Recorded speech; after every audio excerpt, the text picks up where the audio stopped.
Esta historia es real. Sin embargo, algunos nombres y lugares pueden haber sido cambiados para proteger la identidad de sus verdaderos protagonistas.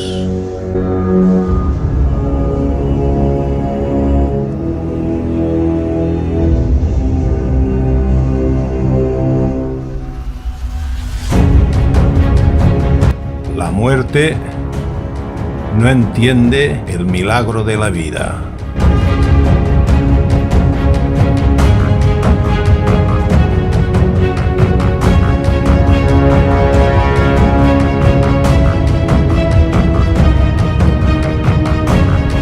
Entre la vida y la muerte existe una delgada línea.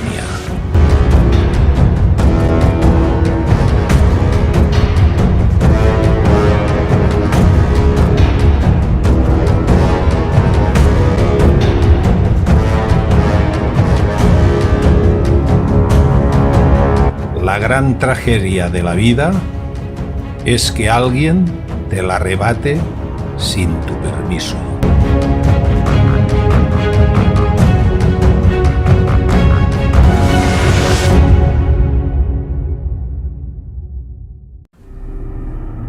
Hola a todos, gracias por acompañarnos. Hoy os voy a explicar toda la verdad, paso a paso, sobre este multimillonario, magnate financiero, criminal y de paso pederasta y depredador sexual estadounidense. Ya os advierto que la narración será un poco larga, pero así nos daremos cuenta de todas las fechorías de este individuo. Así que empecemos. Jeffrey Edward Epstein nació en 1953 en Brooklyn, Nueva York. De padres judíos, su madre Pauline, registrada al nacer como Stolowski, 1918-2004, y su padre Seymour G. Epstein, 1916-1991. Sus padres se casaron en 1952, poco antes de que naciera Jeffrey. Su madre, Pauline, trabajó como ayudante escolar y fue buena ama de casa. Su padre, Seymour Epstein, trabajó para el New York City Departamento de Parques y Recreaciones como un buen jardinero. Jeffrey fue el mayor de dos hijos. Jeffrey con su hermano Mark crecieron en el vecindario de clase media de Sayrgate, en Coney Island, Brooklyn. Jeffrey asistió a escuelas públicas cercanas, primero en el Public School 188 y luego en el Mark Twain Junior High School, que estaba cerca de donde vivía. En 1967, Jeffrey asistió al National Music Camp en el Interlochen Center for the Arts. Aprendió a tocar el piano cuando tenía tan solo 5 años. En este campo fue un músico exitoso. Se graduó en 1969 de la Lafayette High School, a la edad de 16 años, saltándose 2 grados. Poco después, en ese mismo año, asistió a clases en Cooper Union, hasta que cambió de universidad en 1971. En septiembre de 1971 asistió al Cornell Institute of Mathematical Sciences en el New York University, pero abandonó la institución sin conseguir ningún título en 1974. Más tarde, conoció y trató a prominentes personalidades de la vida pública europea y estadounidense, especialmente. Declaró, por ejemplo, ser cofundador de la Fundación Clinton junto al matrimonio Clinton. Jeffrey comenzó a trabajar en septiembre de 1974 como profesor de física y matemáticas para adolescentes en la Dalton School, en el Upper East Side de Manhattan. Donald Barr, quien desempeñó como director hasta junio de 1974, era conocido por haber realizado varios reclutamientos no convencionales en ese momento. En una palabra, favores, aunque no está muy claro si tuvo un papel directo en la contratación de Jeffrey.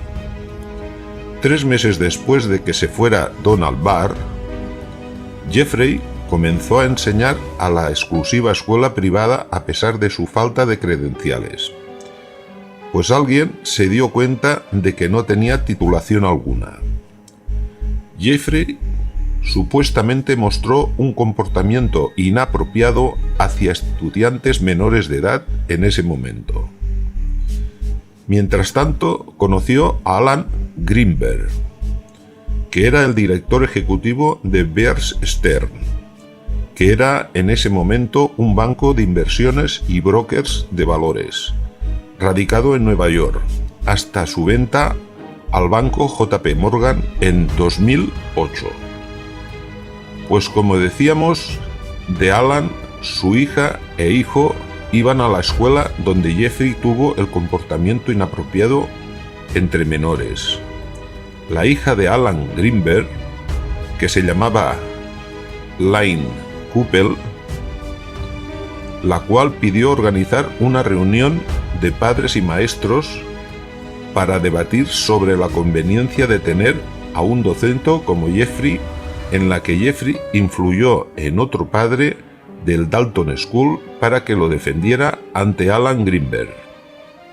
Pero en junio de 1976, Jeffrey Epstein fue expulsado del Dalton School por desempeño deficiente. Pocos días después, el propio Alan Greenberg le ofreció un trabajo en el banco de inversiones Bear Stearns, de donde era director ejecutivo. Como podéis ver, no tiene ningún sentido, a no ser que sean favores especiales, que la gente de a pie no podemos llegar a entender. Pero bueno. Jeffrey Epstein se unió al banco de inversiones Bear Stearns en 1976 como asistente junior de bajo nivel en un comerciante de peso.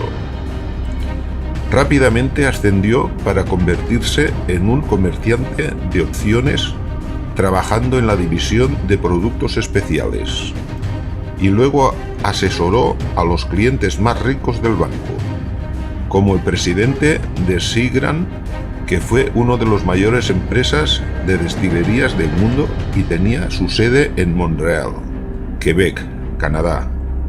Edgar Bronfman, sobre estrategias de mitigación de impuestos. Jimmy Kane, el que fue director ejecutivo posterior del banco, elogió la habilidad de Jeffrey con clientes adinerados y productos complejos. En 1980, 4 años después de unirse al banco de inversiones Bear Stearns, Jeffrey Epstein se convirtió en socio comanditario para poder opinar y asesorar a dicho banco de inversiones. Pero pocos meses después, en 1981, se le solicitó, más bien se le aconsejó, que abandonara el banco de inversiones Bear Stearns, por, según su propio testimonio jurado, ser culpable de una violación de protección de datos. A pesar de que Jeffrey se fue abruptamente, permaneció cerca de él hasta entonces director ejecutivo Kane y su amigo Greenberg, siguiendo ser cliente del banco de inversiones Bear Stearns hasta que fue absorbida en el año 2008 por JP Morgan. Ese mismo año, en agosto de 1981, Jeffrey Epstein fundó su propia empresa de consultoría internacional, Ascens Group, que ayudó a los clientes a recuperar dinero robado de corredores y abogados fraudulentos. Jeffrey describió su trabajo en ese momento como un cazarrecompensas de alto nivel.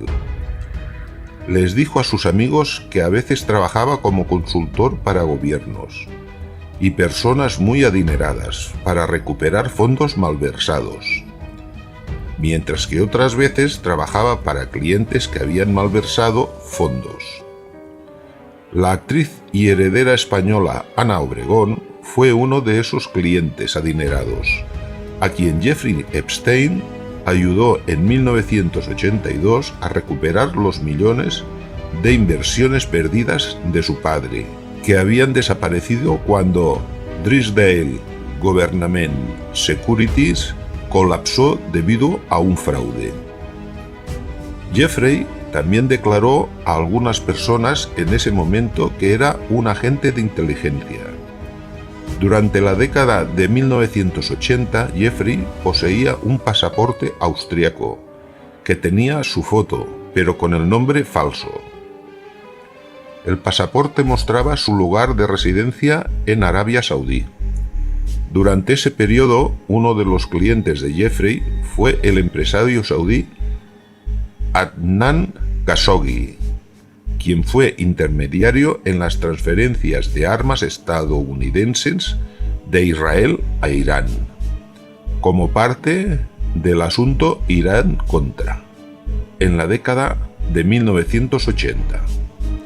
Khashoggi era uno de los varios contratistas de defensa que conocía. A mediados de la década de 1980, Jeffrey viajó varias veces entre Estados Unidos y Europa, y en sudoeste de Asia. Mientras estaba en Londres, Jeffrey conoció a Steven Hoffenberg. Fueron presentados a través de Douglas Lees, un contratista de defensa de John Mitchell, el exfiscal general de Estados Unidos.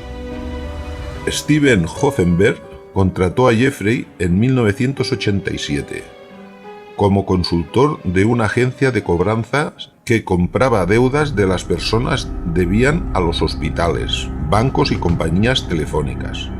Tower Financial Corporation. Steven Hoffenberg instaló a Jeffrey en las oficinas de la Casa Villar, en Manhattan, y le pagó $25,000 al mes por su trabajo de consultoría, equivalente a $56,000 en 2019. Steven Hoffenberg y Jeffrey Epstein intentaron hacerse cargo de la compañía Pan American World Airlines en 1987. Fue un intento fallido. En 1988 se hizo otro intento fallido para hacerse cargo de la compañía Emirates Air Freight Corporation. Durante este periodo trabajaron juntos y viajaron a todas partes en un jet privado de Steven Hoffenberg.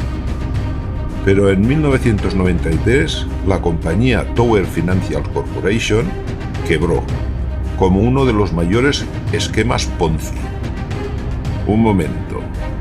Para los que no sepan lo que es un esquema Ponzi, os explico que es un fraude con el cual los estafadores consiguen pagar los intereses de una inversión con el mismo dinero invertido de los que entran a invertir.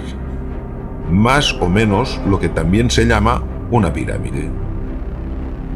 Pues como decíamos, el mayor esquema Ponzi en la historia de Estados Unidos, perdiendo sus inversores más de 450 millones, equivalente a 796.441 millones de dólares en el 2019.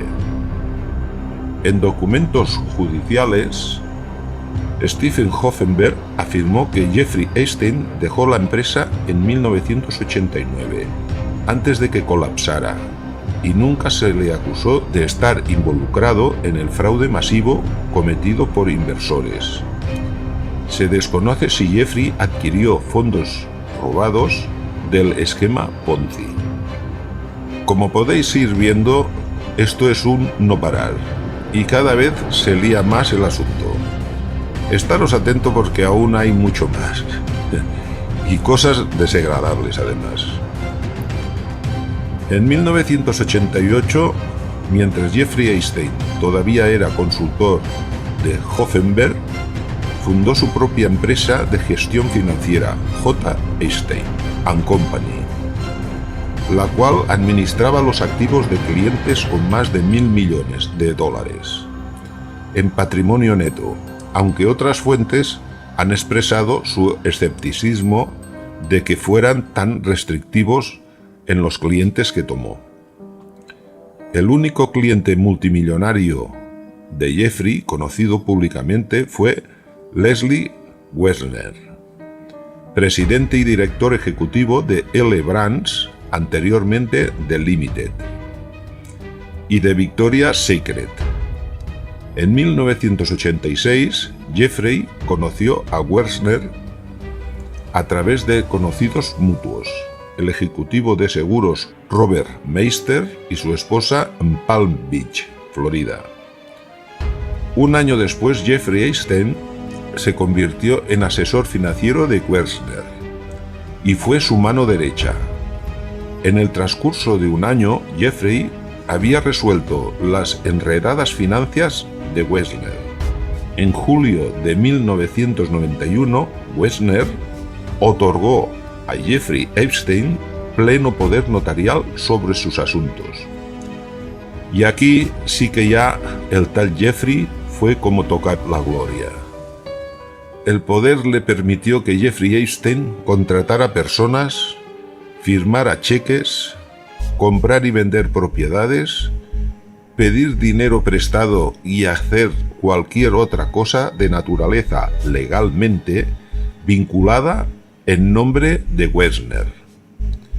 En 1995, Jeffrey era director de la Fundación Wexner y la Fundación Wexner Heritage. También fue presidente Wexner's Property, que desarrolló parte de la ciudad de New Albany en las afueras de Columbus, Ohio, donde vivía Wexner. En aquel tiempo Jeffrey Epstein ganó millones y millones de dólares en honorarios administrando las finanzas de Wexner. Por otra parte, y aunque nunca fue empleado de L Brands, mantuvo correspondencia frecuentemente con los altos ejecutivos de la empresa.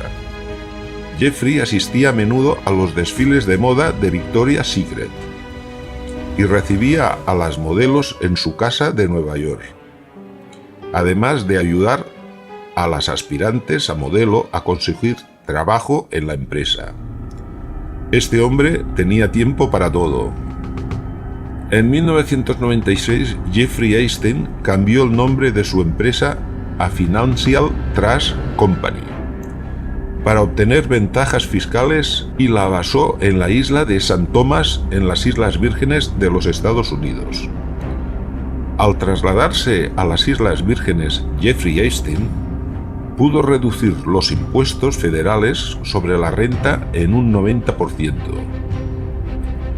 Como supongo que ya sabéis, y si no, ahora os lo explico, las Islas Vírgenes de los Estados Unidos actúan como un paraíso fiscal extraterritorial.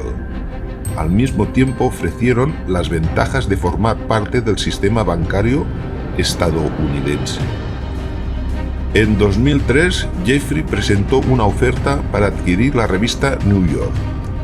Otros postores incluyeron al ejecutivo de publicidad Donny Deutsch, el inversionista Neil Peltz, el magnate de los medios y el editor de New York Daily News, Mortimer Zuckerman, y el productor de cine Harvey Weinstein.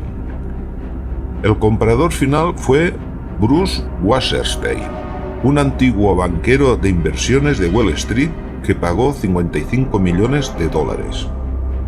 En 2004, Jeffrey y Zuckerman reunieron hasta $25 millones para financiar Radar, una revista de celebridades y cultura pop fundada por Meg Rosan. Jeffrey Epstein y Zuckerman eran socios iguales en la empresa. Rosan, como su editor en jefe, retuvo una pequeña participación en la propiedad. pero tras unas negociaciones llegaron a un acuerdo.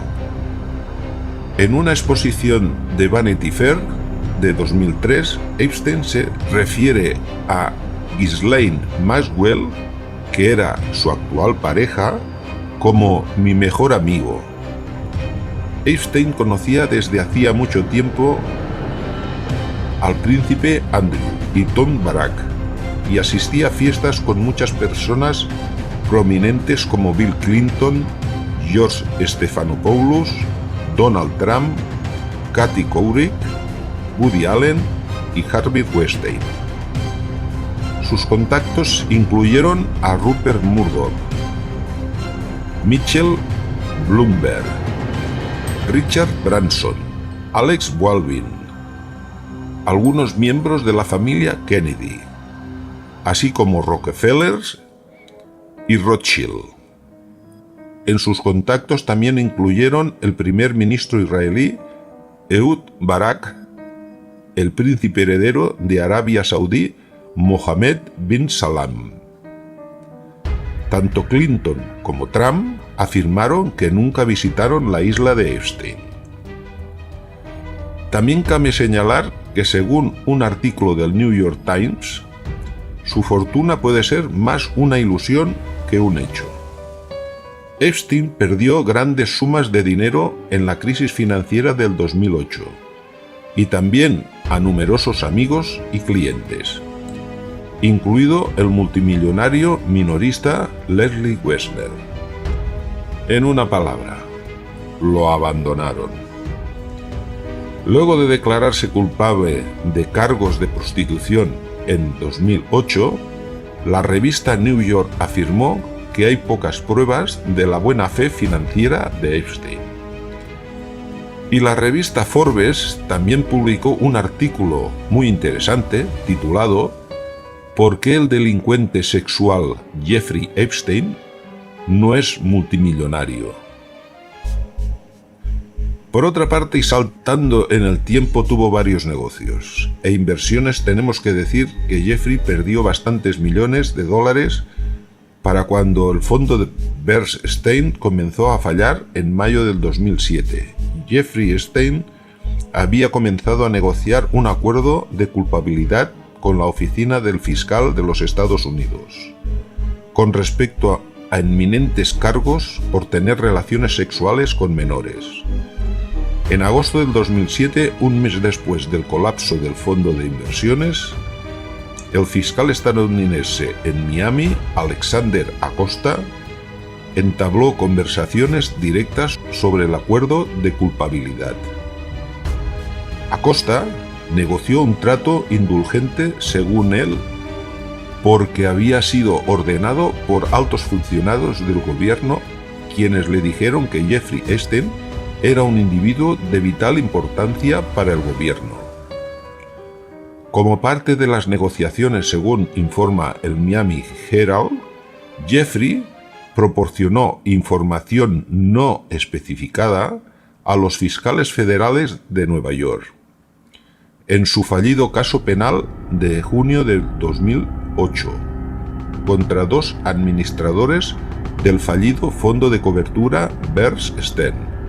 Alan Dershowitz, uno de los abogados de Jeffrey en Florida en el caso, dijo a Fox News Network: habíamos estado promocionando eso si él hubiera cooperado. La idea de que Jeffrey Epstein ayudó en cualquier enjuiciamiento es nueva para mí.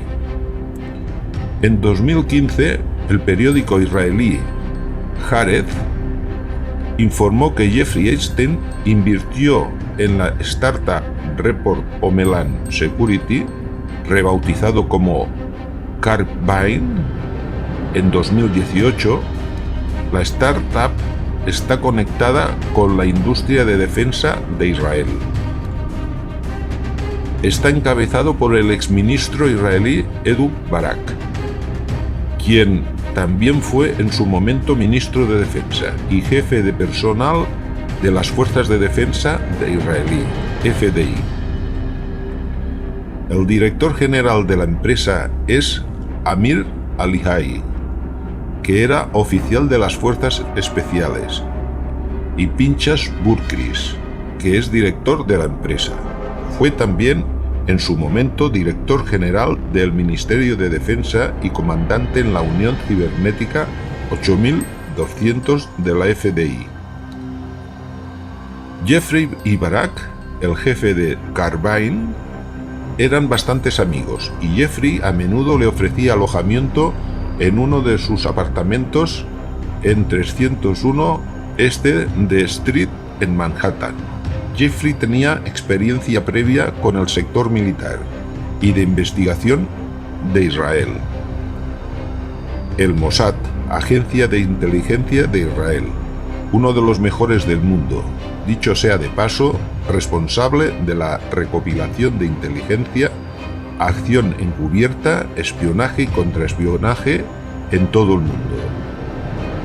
En abril del 2008 fue a Israel y se reunió con varios científicos de investigación y visitó diferentes bases militares israelíes.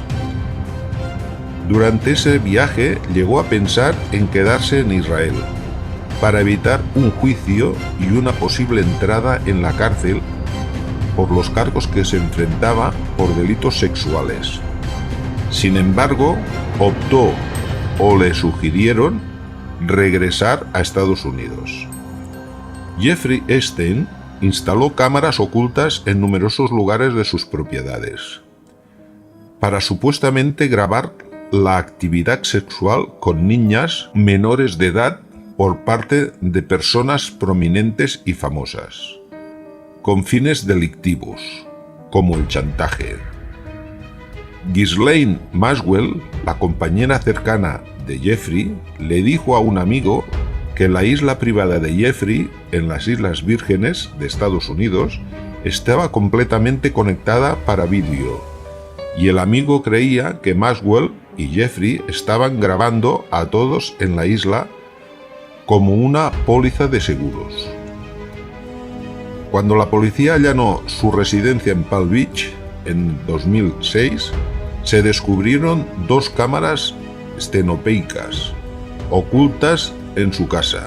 También se informó que la mansión de Jeffrey en Nueva York estaba conectada extensamente con un sistema de videovigilancia. Maria Farmer, una artista que trabajó para Jeffrey en 1996, señaló que Epstein le mostró una sala en la mansión de Nueva York, donde había personas monitoreando las cámaras de toda la casa. Se accede a la sala por una puerta oculta. Dice que vio que los monitores estaban preparados para grabar camas y aseos. Agregó que era obvio que estaban para grabar los momentos privados. Jeffrey Epstein supuestamente presentó a chicas a personas poderosas para que abusaran de ellas y también para obtener información sobre posibles chantajes. Según el Departamento de Justicia, guardaba los discos compactos bajo llave en su caja fuerte en su mansión de Nueva York, con etiquetas escritas a manos que incluían descripciones con el nombre de las jóvenes y de quién se trataba. Epstein confirmó parcialmente que tenía material de chantaje cuando le dijo a un reportero del New York Times en 2018, extraoficialmente, que tenía suciedad sobre personas muy poderosas, incluida información sobre sus inclinaciones sexuales y el uso de drogas recreativas. Bien, hasta ahora os he narrado sus negocios, sus maneras de actuar, y se ha instituido una obsesión por tener pruebas con vídeos y aficiones sexuales de personajes importantes y famosos, para poder chantajearlos cuando le interese. Pero sigamos, que ahora veremos cómo se desmorona todo un imperio. En marzo de 2005, una mujer se puso en contacto con el Departamento de Policía de Palm Beach, de Florida, y alegó que una chica mayor había llevado a su hijastra de 14 años a la mansión de Epstein Allí supuestamente le pagaron $300, equivalentes a $390 en el 2019, para desnudar y masajear a Epstein. Supuestamente se había desvestido, pero abandonó el encuentro en ropa interior asustada en cuanto pudo. La policía de Palm Beach inició una investigación encubierta de 13 meses sobre Epstein, incluida una búsqueda en su casa. Durante la investigación, el jefe de policía de Palm Beach, Mitchell Reiter, acusó públicamente al fiscal estatal del condado de Palm Beach, Barry Crenshaw, de ser demasiado indulgente y pidió ayuda a la Oficina Federal de Investigación, FBI. Entonces se involucró el FBI.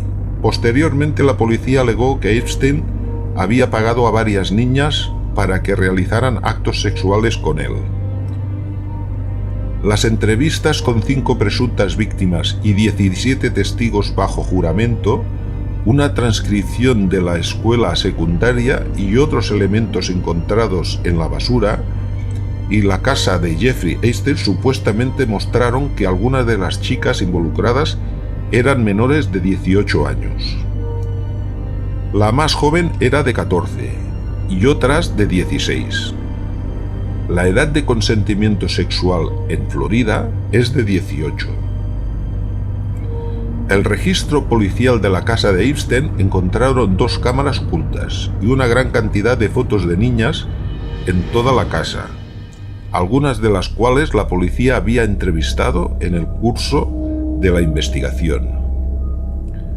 Adriana Ross, una exmodelo de Polonia que se convirtió en asistente de Epstein, supuestamente quitó unidades de computadora y otros equipos electrónicos de la mansión de Florida del financiero antes de que la policía de Palm Beach registrara la casa como parte de su investigación.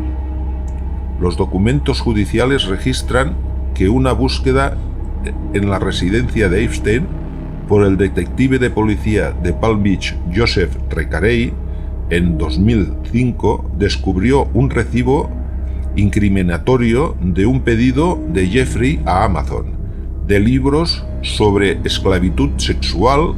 Los libros que pidió se titulan SM-101, una introducción realista. Otro como Slavecraft, hojas de ruta para la servidumbre. Y Entrenamiento con la señora Abernathy, un libro de trabajo para esclavos eróticos y sus dueños. Un ex empleado le dijo a la policía que Epstein recibía masajes 3 veces al día. Finalmente, el FBI compiló informes sobre 34 menores confirmados. Elegibles para restitución aumentaron a 40, cuyas acusaciones de abusos sexuales por parte de Epstein incluyen detalles que corroboran. Las exposiciones de Julie Brown en 2018 en el Miami Herald identificaron a unas 80 víctimas y localizaron a unas 60 de ellas.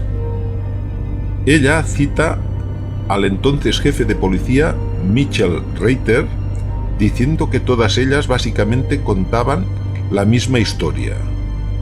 Los detalles de la investigación incluyeron acusaciones de que unas trillizas de 12 años que fueron trasladadas en avión desde Francia para el cumpleaños de Jeffrey Epstein y regresaron al día siguiente después de haber sido abusadas sexualmente por el financiero.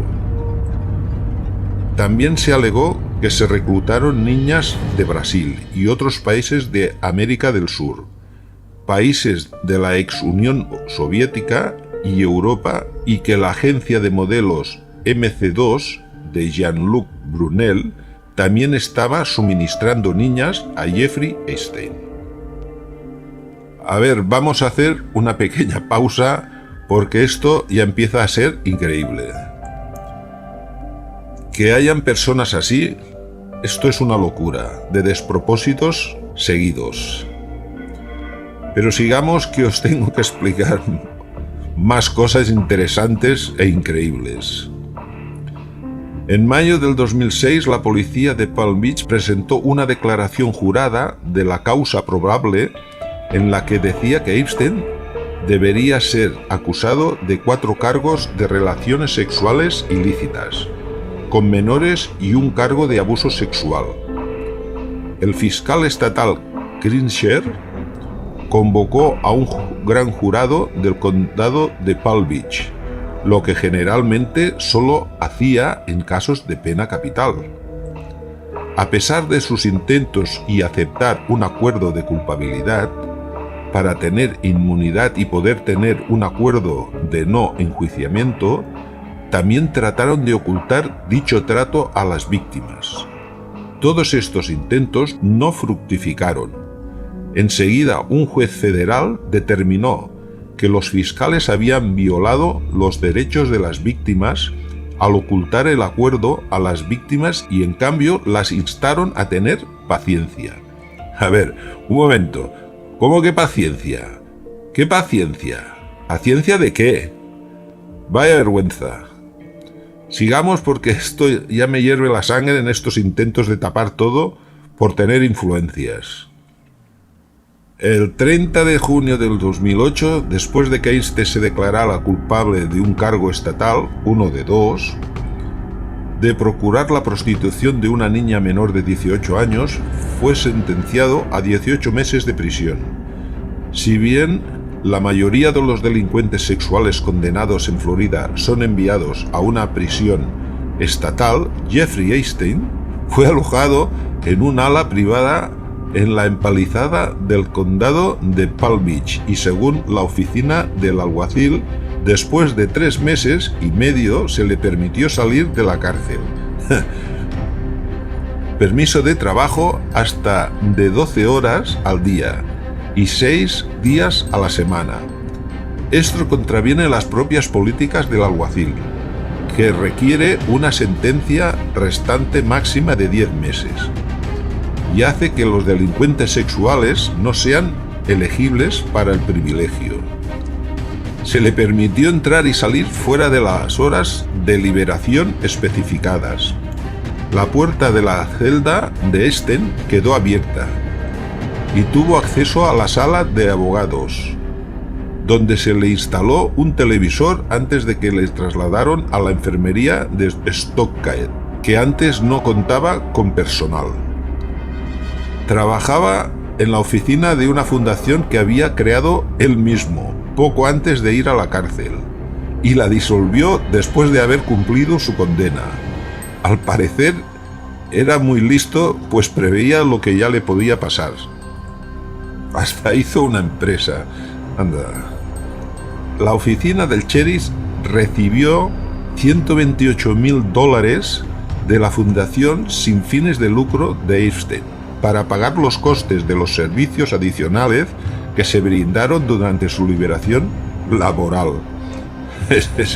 Bueno, Jeffrey Epstein cumplió 13 meses antes de ser liberado por la libertad condicional en arresto domiciliario hasta agosto del 2010.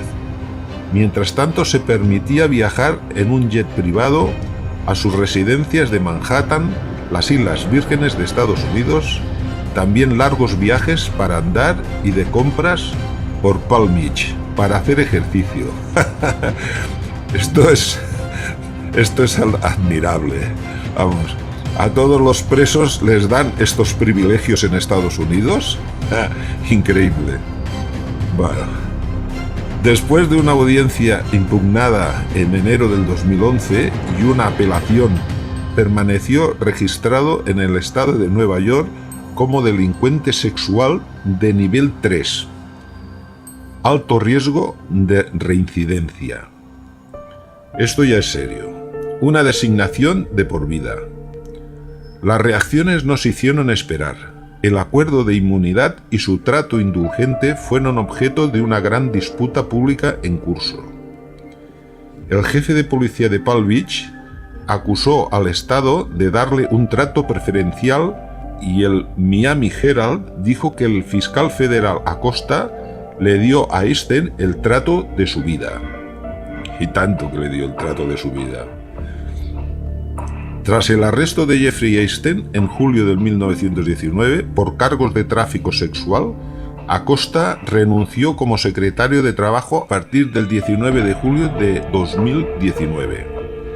Después de que las acusaciones se hicieran públicas, varias personas e instituciones devolvieron las donaciones que habían recibido de Jeffrey, incluidos Elliot Spencer, Vic Richardson y el Departamento de Policía de Palm Beach. La Universidad de Harvard anunció que no devolvería el dinero. También se cuestionaron varias donaciones caritativas que habían hecho para financiar la educación de los niños. El 18 de junio del 2010, el ex administrador de la casa de Epstein, Alfredo Rodríguez, fue sentenciado a 18 meses de cárcel, después de ser declarado culpable de un cargo de obstrucción por no entregar a la policía y posteriormente intentar vender un diario en el que había grabado la historia de Epstein. Mira qué listo. La agente especial del FBI, Cristina Prior, revisó el material y estuvo de acuerdo en que era información que habría sido extremadamente útil para investigar y enjuiciar el caso, incluidos nombres e información de contactos de testigos materiales y víctimas adicionales. Hablaremos ahora de las acusaciones civiles contra Jeffrey Epstein. En una palabra, todas sus víctimas sexuales. El 6 de febrero de 2008, una mujer anónima de Virginia, conocida con el seudónimo de Jane Doe II, presentó una demanda civil de $50 millones en una corte federal contra Jeffrey Epstein. Era menor de 16 años cuando tuvo relaciones sexuales y le pagó $200 entonces. Una demanda similar fue presentada en marzo del 2008 por otra mujer representada por el mismo abogado. Muchas demandas han sido resueltas por Epstein fuera de los tribunales. El 30 de diciembre del 2014, otra mujer anónima, Jane Doe I y Jane Doe II, entablaron una demanda civil federal en Florida contra Estados Unidos por violaciones de la Ley de Derechos de Víctimas del Crimen por parte del Departamento de Justicia de los Estados Unidos, Epstein, y su declaración de culpabilidad del 2008. Posteriormente, hubo un esfuerzo infructuoso por agregar a Virginia Roberts y otras mujeres como demandantes del caso. Un documento presentado en la corte alega que Epstein dirigió una red de abuso sexual y prestó niñas menores de edad a destacados políticos estadounidenses, poderosos ejecutivos de negocios, presidentes extranjeros, un conocido primer ministro y otros líderes mundiales. Permitidme un inciso en este relato, pero tengo algo que deciros. Si todo eso es tal como parece, el mundo está podrido. ¡Qué barbaridad! Hay en las altas esferas un desmadre, esto es. Pero bueno, sigamos. En un expediente judicial de Florida de diciembre del 2014 presentó por Bradley Edwards y Paul Casey, destinado a ser incluido en la demanda de la Ley de Derechos de Virginia, en la Ley de Derechos de Víctimas del Crimen, Virginia Roberts alegó en una declaración jurada que a los 17 años Jeffrey Epstein y Ghislaine Maxwell, quien era su pareja en aquel momento, la habían traficado sexualmente para su propio uso y para el uso de varios otros personajes, incluidos el príncipe Andrews y Alan Dershowitz. Virginia también afirmó que Jeffrey y Ghislaine y otros la habían abusado física y sexualmente. Virginia alegó que el FBI pudo haber estado involucrado en un gran encubrimiento. También dijo que había servido como esclava sexual de Epstein entre 1999 a 2002 y que había reclutado a otras niñas menores de edad. Jeffrey Epstein llegó a un acuerdo extrajudicial con Virginia, como lo había hecho en varias otras demandas. Virginia Roberts, como resultado de los comentarios de Ghislaine Maxwell, la demandó por difamación en septiembre del 2015. Después de mucha confrontación legal, el caso se resolvió bajo sello en mayo del 2017. Pero tras las presiones de algunos medios de comunicación, el Tribunal del Segundo Circuito otorgó a las partes una semana para proporcionar una buena causa de por qué deben permanecer en secreto bajo sello, sin lo cual serían abiertas el 19 de marzo del 2019. Posteriormente, la Corte ordenó que estos documentos fueran abiertos, luego de haberlos redactado en su día para proteger a personas inocentes. En el testimonio de Virginia Roberts, ella afirma que Ghislaine Maxwell la ordenó que le diera masajes eróticos y participara en actividades sexuales con el príncipe Andrew, Jean-Luc Brunel, Glenn Dudvin, Marvin Minsky, el gobernador de Nuevo México Bill Richardson, un príncipe que no se revela el nombre, otro príncipe extranjero no identificado, un primer ministro muy conocido y el propietario de una cadena hotelera no identificada de Francia, entre otros. La declaración no afirma que ninguno de estos hombres se compromete, de hecho, con Virginia, y hasta agosto del 2019 ninguno de estos hombres ha sido acusado o demandado por delitos sexuales relacionados. Virginia testificó: «Toda mi vida giraba en torno a complacer a estos hombres y mantener felices a Ghislaine y Jeffrey. Toda su vida giraba en torno al sexo». Una demanda federal presentada en California en abril del 2016 contra Epstein y Donald Trump por una mujer de California alegaba que los dos hombres le agredieron sexualmente en una serie de fiestas en la residencia de Epstein, en Manhattan, en 1994, cuando tenía 13 años. La demanda fue desestimada. Puso dos demandas más y en una de ellas declaraba y afirmaba que Epstein la empleó para conseguirle niñas menores de edad.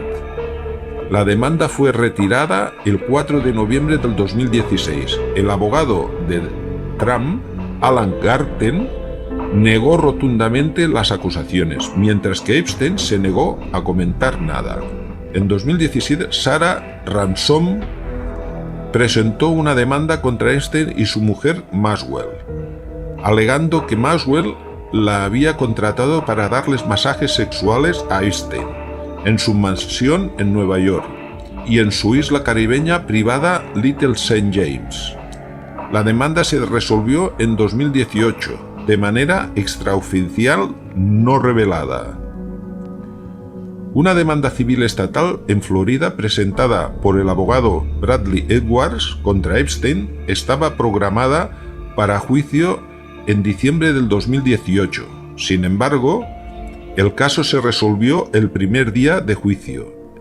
Epstein se disculpó públicamente con el abogado Edwards y otros términos del acuerdo fueron muy confidenciales. El 16 de abril del 2019, Maria Farmer presentó una declaración jurada en un tribunal federal de Nueva York, alegando que ella y su hermana de 15 años, Annie, habían sido agredidas sexualmente por Epstein y su mujer, Ghislaine Maxwell, en distintos lugares en 1996. Farmer declaró que durante el mismo verano Epstein llevó a su hermana de 15 años a su propiedad de Nuevo México, donde él y su mujer, Maxwell, abusaron sexualmente de ella, en una mesa de masajes. El 22 de julio del 2019, Jennifer Araoz hizo una petición de demanda civil contra Epstein. Jennifer tenía 14 años cuando la reclutó. 3 mujeres, Kathleen, Lisa y Priscilla, demandaron también a Jeffrey Epstein.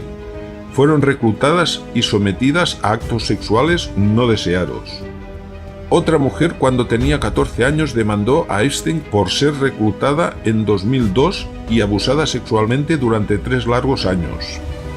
5 mujeres más también demandaron la herencia de Epstein: Teresa Helm, Annie Farmer, Maria Farmer, Julie Brian y una mujer no identificada, representadas por David Boaz, acusado de violación y agresión sexual. El 18 de noviembre del 2019, otra mujer anónima también alegó que Epstein abusó sexualmente de ella en 2004, cuando ella tenía 15 años. El 21 de noviembre del 2019, Teala Davis se presentó con su abogada Gloria Alfred y anunció su demanda en la Corte Federal de Manhattan contra el patrimonio de Epstein. Davis afirmó que después de conocer a Epstein en 2002, la agredió sexualmente y la traficó en Nueva York, Nuevo México, Florida, las Islas Vírgenes y Francia.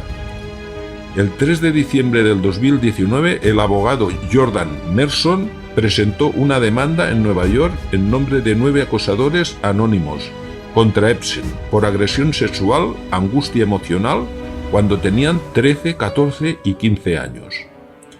Otra mujer representada por Bradley Edwards presentó demanda por ser abusada sexualmente cuando tenía 14 años, en el condado de Palm Beach, en 2004. En enero del 2020 se presentó demanda en el Tribunal Superior de las Islas Vírgenes de Estados Unidos, alegando que Epstein dirigió una conspiración de tráfico sexual durante más de 20 años hasta 2018, con niñas de hasta 11 años en las islas caribeñas.